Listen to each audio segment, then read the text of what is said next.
Chickadoola, men chickaboola, bibbidi bobbidi.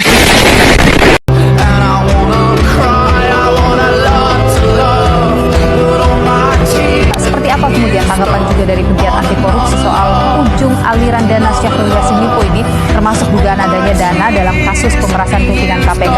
Dalami hasil penggeledahan yang dilakukan di Kementerian Sosial untuk kasus korupsi bansos.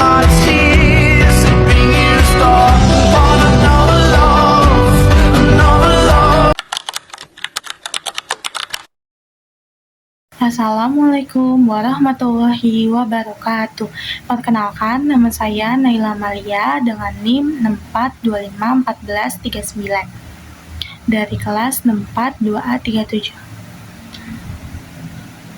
Banyak orang mikir itu korupsi cuma urusan pemerintah atau orang jabatan tinggi aja kan.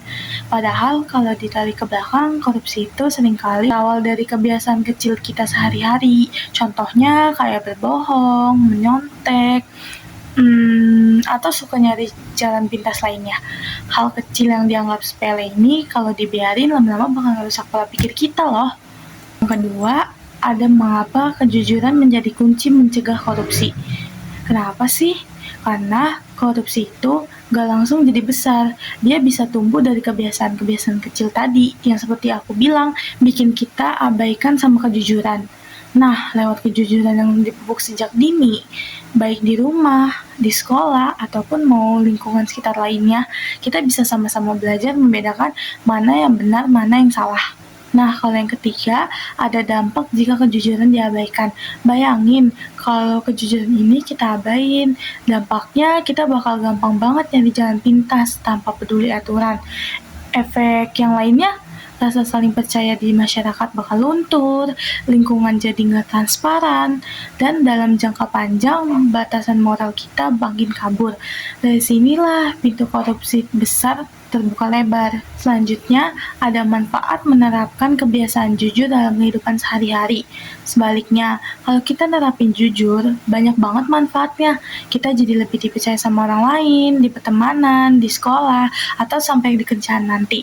Hidup juga kerasa lebih tenang karena nggak perlu nutup-nutupin kebohongan, dan kita bakal dihargai karena punya integritas. Tantangan membangun kebiasaan jujur untuk mencegah korupsi itu nggak mudah ya. Tantangannya itu cukup sangat berat, apalagi di era yang sekarang. Ada teknologi yang bikin plagiat atau manipulasi data yang makin gampang jadi berita-berita hoax. Kadang kita juga ngerasa males jujur kalau lihat orang lain curang tapi nggak ditegur. Makanya butuh kesadaran diri yang kuat banget. Yang terakhir ada kesimpulan. Kesimpulan itu mencegah korupsi itu sesimpel mulai dari hal-hal kecil yang kita lakukan tiap hari.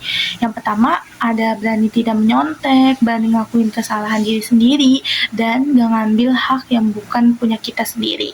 Yuk bangun kebiasaan jujur ini demi Indonesia bebas korupsi.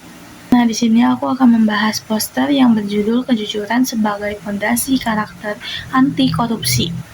Tapi sebenarnya kalian tahu nggak sih apa artinya korupsi itu? Kalau berdasarkan definisi, korupsi itu adalah tingkatan melawan hukum yang merugikan keuangan negara atau hak orang lain cuma demi kepentingan pribadinya sendiri. Intinya, ngambil yang bukan haknya dan ngerugiin banyak orang loh. Terus bagaimana cara kita mencegahnya? Nah, di dalam poster ini ada 4 langkah yang bisa kalian lakuin secara simpel. Yang pertama ini ada jujur dalam perkataan, jujur dalam perbuatan, dan bertanggung jawab atas setiap tindakan yang kita lakukan. Dan yang paling penting adalah harus berani menolak segala bentuk korupsi. Nah, teman-teman, aku punya slogan yang ada di poster ini. Bangun kebiasaan jujur hari ini, wujudkan Indonesia bebas korupsi. Sekian video dari saya. Wassalamualaikum warahmatullahi wabarakatuh. Damn!